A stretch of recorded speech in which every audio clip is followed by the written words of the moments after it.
Chris Crock Show, News Talk 820 WBAP, and now on FM at 93.3. Make it a preset. We have the Uvalde report today.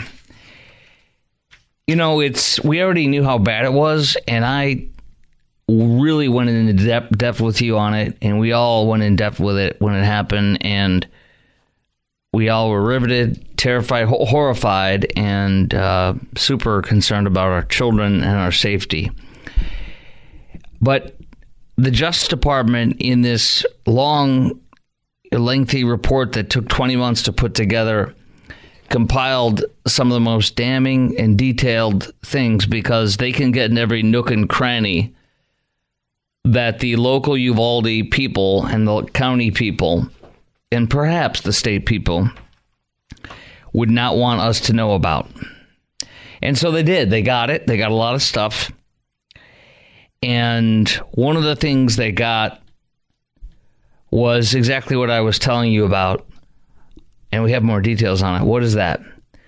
That lives could have been saved. That people were alive in that room being terrified and horrified with acting dead when they heard cries out in the hallway saying, if you're there, or you heard calls out in the hallway saying, you're there, let us know if you're there, and then call out, and then they would be shot and killed. Well, all these cops were right on the other side of the door doing nothing. And it reaffirms what I told you way back when, 20 months ago or so, when Uvalde happened. And that is the chief of the school district police, Uvalde ISD police, was the chief coward and literally chose to not act and pretend like it was a situation that it wasn't. That this man was a coward all his life. This man became a cop even though he was a coward. It is a coward. This man lived his life as a cop and as an adult for many years, preening and loving the laudits and plaudits of being a cop. But when it came time to run in and to kill a terrorist who's killing children that he's responsible for, when it came time to enact the plan, the scheme, the schematics, everything that he had planned out with the school district. He had just been to a school shooting conference months before that. There was no excuse for this man, but he hid and he allowed those poor children to die. And some of those adults in that room too, I do believe. But it's much more detailed than what we know, and it's really, really bad. And I'll be asking you, once I lay out these details, what do you think should actually happen to the cops that refused to go in there for, as I told you months and months ago, more than an hour? It was 77 minutes from the moment the shooting happened to when the cops went into those rooms, rooms 111 and 112. It was 1 hour and 17 minutes. And it's beyond horrifying. It's beyond outrageous. It's criminal. That's just what it is, in my opinion. Now, bursts of gunfire, reports a teacher had been shot, desperate call from a student trapped with the gunman. This is in a 7-page CNN report. 77 minutes, as I mentioned. The Justice Department determined, as I determined way back when, quote, lives would have been saved, people would have survived if they would have done what a cop's supposed to do in that situation. The Justice Department does not make punitive recommendations. They don't recommend which cop should be charged or with what crime or who's guilty of this or who's guilty of that as far as criminal action. And I'm going to tell you right now, that is for you and me tonight. It is for us. It is for you and me to decide tonight. I know we're not in charge of the law enforcement in this case and prosecuting this case. The district attorney in the county with Uvalde is in charge of that. And that district attorney still has not said whether they're going to press charges or not. But for us tonight, we're going to decide as if we were in that Uvalde, the county Uvalde's in, and if there should be charges and against whom. That's for you and me to talk about tonight on the air.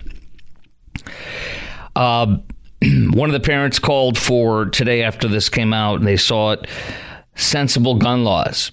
That may be your solution. It sure as heck ain't mine. And the families also said today in this report that they yearn for accountability and that this is all that's left to do. Almost 2 years after your precious child was slaughtered by a terrorist that the cops allowed to go in and do this and didn't do a darn thing for 77 minutes. These families, the last thing they need to do right now, they said, is accountability. They need it. That's all that's left to do. Direct quote from one of them. Amen to that, right? Amen to that. That's all they have left. And man, are they driving hard. And I think we all need to be there with them. The chief of police treated this as a barricaded suspect. It was his idea to sit there and pretend that it was a hostage situation or a standoff between one guy and no one else. When he knew there were kids in there. You'll hear more in a second. But the DOJ said, as I said, that was the most critical tactical failure. Pretending it was a barricaded suspect. It was not. It was simply a terrorist who was killing people and would go on at least 10 times in 10 separate incidents over that hour and shoot inside of the classroom over 10 times, shooting 45 rounds. While the cops were right outside. 45 rounds, 10 separate incidents. Can you imagine being a law enforcement officer and you're on the other side of the door and you hear 45 bullets, not in one time, over 10, at least 10 separate incidences over an hour. And there's 2 classrooms full of kids and at least 2 adults. And you do nothing for over an hour. And here it is, the span of more than 1 hour, there were at least 10 stimulus events, including at least 6 separate instances of gunfire totaling approximately 45 rounds. So at least 10 stimulus events where something's happening in there. And at least 6 separate instances of gunfire, totaling approximately 45 rounds in law enforcement officer presence, as well as officer injuries and the presence of victims. No one assumed a role of leadership. Nobody established an incident command. Nobody established the role of commander, incident commander. Responding officers confirmed there was confusion about who, if anyone, was in charge. Without structure, agency, leadership was unaware of what to do. Here's who they say are the most faulted leaders. The chief that I always have faulted since day one, school police chief Pete Arredondo. And I told you he was number one. He had a plan. He was just there in training. And wouldn't you know it, the guy running for U.S. Senate, that failed Democrat, go grab the guns politician, Gutierrez. That guy is, I can't remember his first name now, but it'll come to me in a second. Roland Gutierrez, that's it. State Senator Roland Gutierrez is running for U.S. Senate. Never talked about him badly. He withheld any judgment on him, didn't say anything bad about him. But here it is, number one from the DOJ today. Police Chief Pete Arredondo is singled out top. Then acting Uvalde Police Chief Mariano Pargas, as well as Uvalde County Sheriff Ruben Nolasco, singled out for failing to lead. Both were at the scene within minutes. Neither took effective command. Arredondo, who the Justice Department calls de facto on-the-scene commander. There you go. Just what I said. He was the de facto on-the-scene commander, as I said. He even delayed getting help to the children and their teachers in classrooms 111 and 112, thinking they were already dead. He didn't think it. He was a coward. I told you. He acknowledged the likelihood there were victims. This is the counter. This is counter, they say, the justice says, DOJ says, to active shooter response principles, which state the priority is to address and eliminate the threat. I'll continue on in a second. You're going to hear breathtaking, disgusting things that were said from children in there, and people were shot after that. Coming up next. But here's my questions for you tonight. It's up to us to decide what should happen. I know we're not the jury or the judge, but now that we have the DOJ's report on Uvalde, what do you think should happen to the cops who refused to go in for more than an hour as people were shot over and over again? And who do you think is most accountable? And what do you want to see happen at your child's school in light of this? In light of this report. 800-288-WBAP, 800-288-9227. More details that are just breathtaking and terrible, and also much more on this report coming up next. Plus your call at 800-288-WBAP. It's Chris Crock on News Talk 820 WBAP and now on FM at 93.3. Chris Crock Show, News Talk 820 WBAP and now on FM at 93.3. Make it a preset. Okay, so here's Roland Gutierrez today, the state senator who refused to call out the chief for a long time. He must have a picture of him with goats, or must be a friend or something. I don't know what, but here. The biggest conclusion that we can all take is something we've already known for the last year and a half or more. And that's the Department of Public Safety should have known better. Its failed leadership and its infrastructure failed this community and failed rural Texas.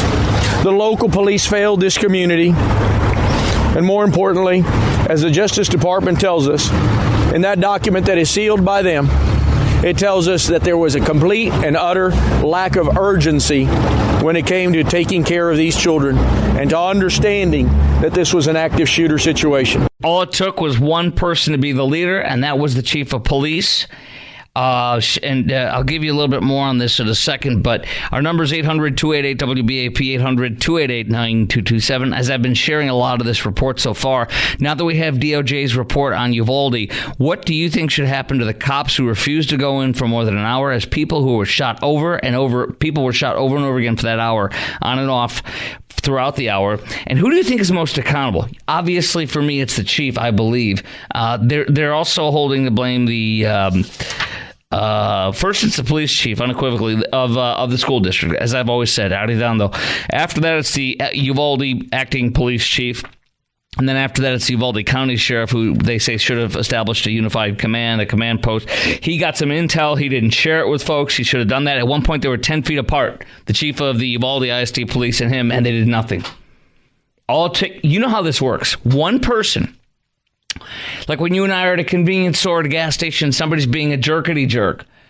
Or for somebody, if one person at a public place does the right thing, people start to follow. This is much different. This is your job is to do this. You're supposed to be a hero. But all it would take is one leader. Let's go to James in Hillsborough. James, you're on News Talk 820 WBAP and now on FM at 93.3. Well, hello. How you doing, Chris? Okay, sir. How are you? I'm good. I think whoever the commander was on the scene is the main responsible person. But I'll say this: how can anybody sit outside and not go in that's wearing a uniform and a badge and got a gun? Nobody knows who's doing what, who's on first. To me, I think there should be criminal charges against the Uvalde ISD chief. He's now fired, but he should be criminally prosecuted. It was his job to protect that district. After that, of course, you would say the county sheriff as well as the city sheriff. Go ahead, sir. Well, city police chiefs. I'm sorry, city police chief. Go ahead, sir. Right. I agree. All three of those are responsible without a doubt. But how can you sit out there and arrive on scene, shots being fired inside, and that is your job to protect those people inside and you stay outside? And if you're the on-site commander and you didn't go in, you hold a big and that's right. Now, there was no on-site commander because the chief of Uvalde ISD police refused to do it, but he was right there. He got there within minutes. But then how does someone with a uniform and badge not go in without? Because he is a coward. He is a coward. Most law enforcement never have to go through. I'm talking most law enforcement never have to go pull out their gun in the line of duty. Honestly, they never do, most of them. But when they do, that's when you find out. And in this case, we found out. We did, because I agree. They're all a bunch of wimps. If nobody went in and they were out there, they shouldn't be wearing a badge. If you're not going to go in when you're supposed to go in, then you should be fired. And because of the nature of your job, it is to serve and protect. Your job is to go in. If you don't do that, not only should you be fired, but I think you should be criminally prosecuted, and then let the jury and the judge decide what kind of punishments. Don't you agree? I have no problem with that at all. Because any cop that's got a pair on them, which is anyone who's doing it for the right reasons, has nothing to worry about. It's not going to happen if somebody isn't a coward. I think this should be a prosecution criminally mostly on the Uvalde ISD chief of police. I think secondarily on the sheriff and the chief of police for the city of Uvalde, lighter ones, but nonetheless criminal. Ken in Arlington, you're on WB on News Talk 820 WBAP, and now FM at 93.3. I don't think anything should happen to the officers that were doing the stand down order, because they got an order to stand down. What should happen is the people that try to defend Blart the mall cop should be prosecuted, including him, because they tried to cover up his actions when they could have gone in within 5 or 10 minutes. I agree with you unequivocally that the people that were not in command type of jobs should have been, it cannot be prosecuted or anything like that. They should just be, I don't even know but you cannot overrule your commander. And when you have a chief of ISD police, you have a chief of police of the city, and you have the county sheriff, and they're in charge. And so going commando against them is a real difficult thing. Now, the state police showed up a little bit later, and there was an incident. There's a command guy for the region, and he should have also just taken charge. That pushed all these guys out, said, "Hold my beer." But nonetheless, I find in fault those two, and I agree with you. The rank and command, what do you call it? Command. What's it called? Chain of command. No. Rank and file. That's what I meant. Right. I should not be held responsible. Well, Bortek went in, and Bortek doesn't care who's calling the shots. They're going to go in and save the day. Well, that's what the state trooper regional director should have done, regional commander. I got to roll, buddy, but I appreciate you very much.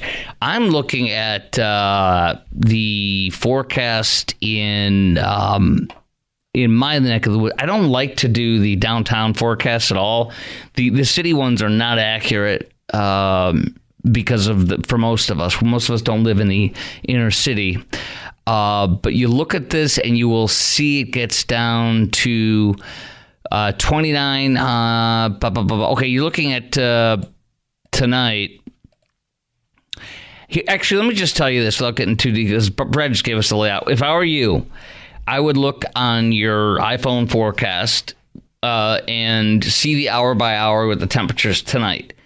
Last time I checked, I saw below freezing for several hours.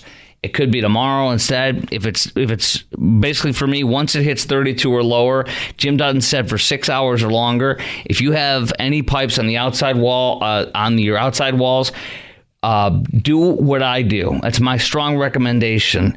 And I literally was saved by moving that space heater with a blower on it.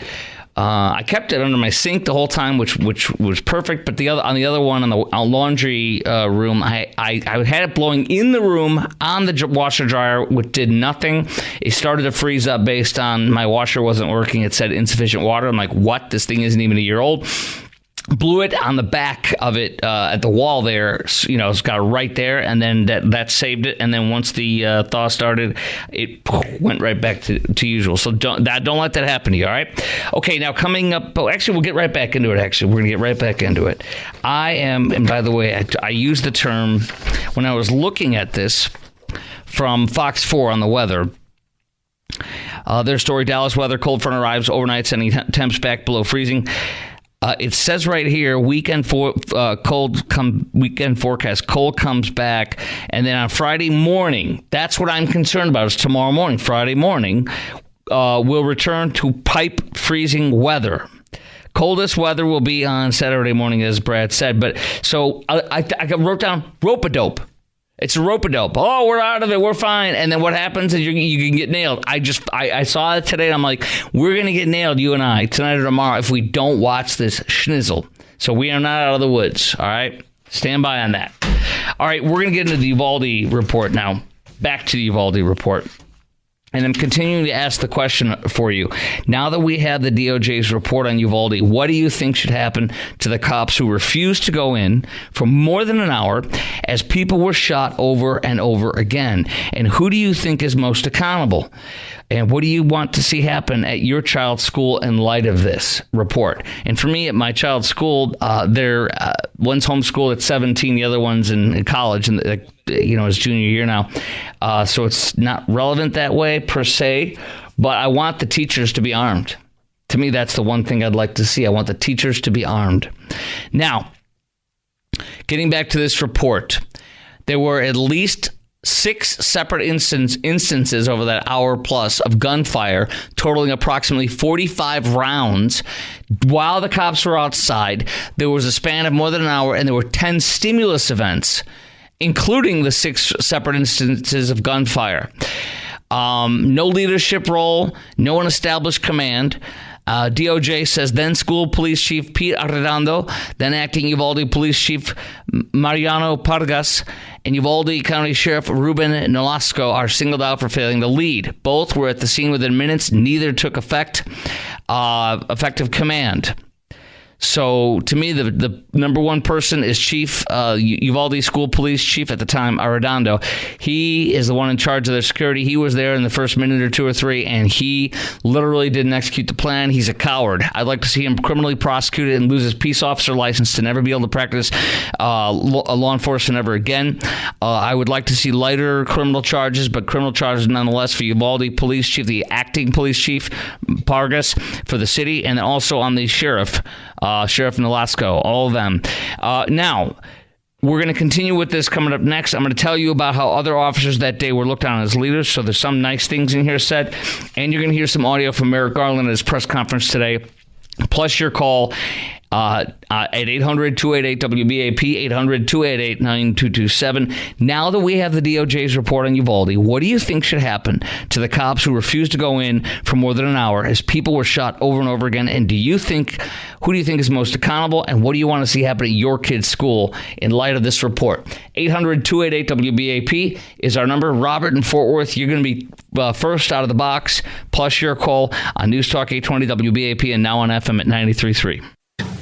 The department's review concluded that a series of major failures in leadership, in tactics, in communications, in training, and in preparedness were made by law enforcement leaders and others responding to the mass shooting at Robb Elementary.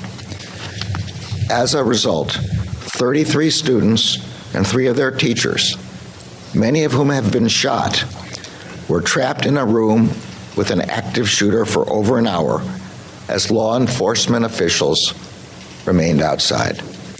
Last night, I met with... All right, that's Merrick Garland, the, of course, DOJ head, Attorney General, and having his press conference today. Now, the report, of course, indicates that the chief of police for Uvalde ISD and chief for the city and chief of the county sheriff failed. I hold the chief of police of Uvalde ISD responsible the most.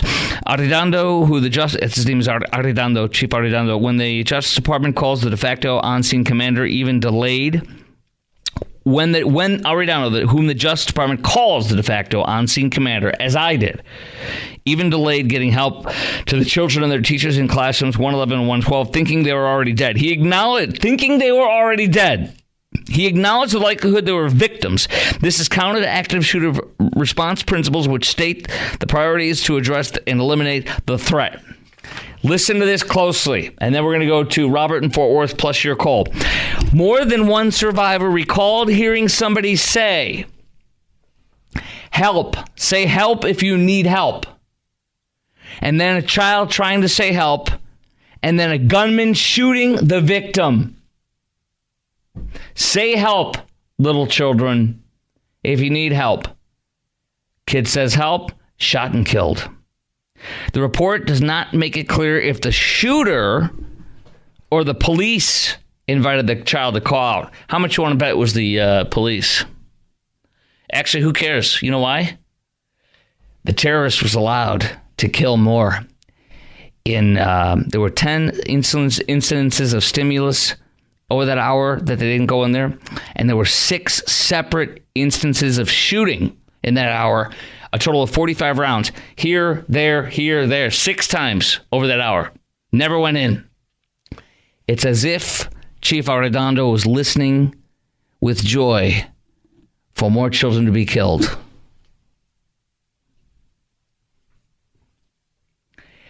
And I think the most likely reason is he was always a coward, loved being the chief, loved being a cop, but was a coward from day one.